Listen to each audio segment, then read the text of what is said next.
శ్రీ సత్యసాయి జిల్లా ఎన్డీఏ కూటమి ప్రభుత్వం అమలు చేసిన మెగా డిఎస్సీలో అక్రమాలు జరిగాయని వాటిని వెలికి తీసి అర్హులకు న్యాయం చేయాలని డిమాండ్ చేస్తూ వైసీపీ ఆధ్వర్యంలో హిందూపురం పట్టణంలో నిరసన బైక్ ర్యాలీ నిర్వహించారు. ఈ సందర్భంగా మెగా డిఎస్సీలో అవకతవకలు జరిగాయని ఆరోపిస్తూ వైసీపీ ఆధ్వర్యంలో 3 రోజుల పాటు రిలే నిరాహార దీక్షలు చేపట్టారు. 4వ రోజు వైసీపీ సమన్వయకర్త దీపిక ఆధ్వర్యంలో స్థానిక వైసీపీ కార్యాలయం నుండి Reliance petrol bunk circle, Gurunatha circle, Sadbhavana circle మీదుగా అంబేద్కర్ సర్కిల్ వరకు బైక్ ర్యాలీ నిర్వహించారు. జై జగన్, మెగా డిఎస్సీలో జరిగిన అక్రమాలు వెలికి తీయాలి, అర్హులకు న్యాయం చేయాలి, విద్యాశాఖ మంత్రి నారా లోకేష్ రాజీనామా చేయాలని నినాదాలు చేశారు. అంబేద్కర్ సర్కిల్లో జరిగిన కార్యక్రమంలో వైసీపీ సమన్వయకర్త దీపిక విలేకరులతో మాట్లాడుతూ ఎన్డీఏ కూటమి ప్రభుత్వంలో అభివృద్ధి కార్యక్రమాలను పక్కనబెట్టి అవినీతి అక్రమాలకు ప్రాధాన్యతను ఇస్తుందని ఆరోపించారు. మెగా డిఎస్సీలో అనేక అక్రమాలు జరిగాయని, దీంతో నిజమైన అభ్యర్థులకు అన్యాయం జరగడంతో వారు వీధిన పడాల్సిన పరిస్థితి దాపురించిందని పేర్కొన్నారు. మెగా డిఎస్సీలో జరిగిన లోపాలకు విద్యాశాఖ మంత్రి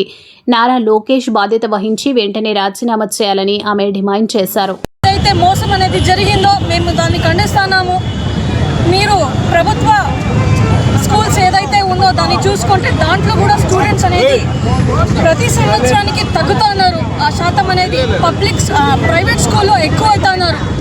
ఇదే కాకుండా ఆ గవర్నమెంట్ స్కూల్ మౌల్యం అనేది నారా లోకేష్ గారు ఎడ్యుకేషన్ మినిస్టర్ అయ్యింది కూడా దాని విలువ అనేది తగ్గిస్తున్నారు. అదే కాకుండా స్టూడెంట్స్ ఎవరైతే ఉన్నారో వాళ్ళకి న్యాయం చేసేంత వరకు మేము దీన్ని వదిలిపెట్టము. నారా లోకేష్ గారు మీరు రిజైన్ చేయాలి. ఎందుకంటే ఆ ఎడ్యుకేషన్ విలువ అనేది మీకు తెలియదు. స్టాన్ఫోర్డ్ యూనివర్సిటీలో మీరు ఎట్లా చదివినారో అందరికీ తెలుసు. అది ఒక చదివినోడికి ఏళ్ల తరబడి కష్టపడి చదివినోడికి ఆ విలువ తెలుస్తుంది. దయచేసి మీరు ఆ సీటుకి అర్హులు కారని చెప్తూ మీరు రాజీనామా చేయాలని గట్టిగా డిమాండ్ చేస్తున్నాం.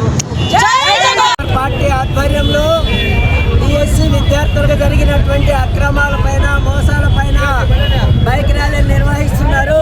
దానికి మద్దతుగా ఆర్ఎస్పీ పార్టీ తరఫున మేము, బీఎస్పీ పార్టీ తరఫున శ్రీరాములు, ఎంఎస్ఎఫ్ తరఫున రవికుమార్ ముగ్గురు కూడా మద్దతు ఇవ్వడానికి వచ్చాం. ఒకటి, నారా లోకేష్ గారు విద్యాశాఖ మంత్రి అయిన తర్వాత ఈ సంవత్సరంలో 16,000 స్కూళ్ళు మూతపడ్డాయి. నిజంగా ఈ యొక్క పనితనం బాగుంటే ఇన్ని స్కూళ్ళు మూతపడేవా అని చెప్పేసి నారా లోకేష్ గారిని ప్రశ్నిస్తున్నాం. అంతేకాదు, తక్కువ మార్కులు వచ్చిన వాళ్ళకు పోస్ట్ ఇస్తారా?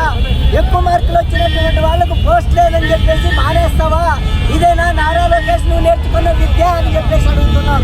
అంతేకాదు, విద్యాశాఖ మంత్రిగా వచ్చిన తర్వాత స్కూల్ పిల్లలకి బుక్కలు తగ్గించారు, బూట్లు తగ్గించారు, బ్యాగులు తగ్గించారు.